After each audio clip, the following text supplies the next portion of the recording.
Good morning Goa. ఎటు వెళ్ళినా full of beaches, ఎటు చూసినా ఫుల్ ఆఫ్ కలర్స్.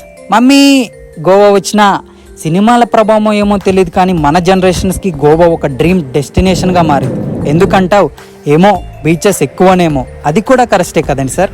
ఏమో లిక్కర్ తక్కువనేమో, ఆహా. ఏమో డ్రంక్ అండ్ డ్రైవ్లు ఉండవనేమో, చిమ్ టపాక డుమ్ డుమ్. ఏమో ఫారినర్స్ని ఫ్రీగా చూడొచ్చనేమో, నాగార్జున.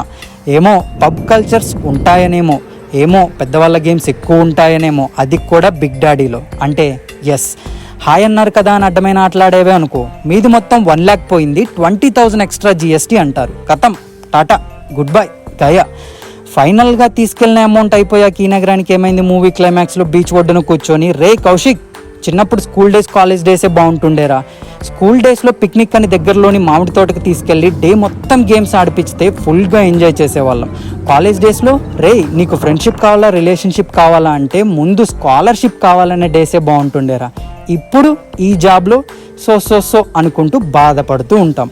మళ్ళీ next year same scene repeat. And this is going to be a నిరంతర ప్రక్రియ. Will meet you on the next pod. అక్కడ కలుద్దాం. రుకో జరా, సబర్ కరు. ఈరోజు పుట్టినరోజు జరుపుకుంటున్నటువంటి మా గారాల బాబు త్రినాథ్కి హృదయపూర్వక జన్మదిన శుభాకాంక్షలు. ఇలాంటి పుట్టినరోజులు మరెన్నో జరుపుకోవాలని మనస్ఫూర్తిగా కోరుకుంటూ will meet you on the next pod. అక్కడ కలుద్దాం.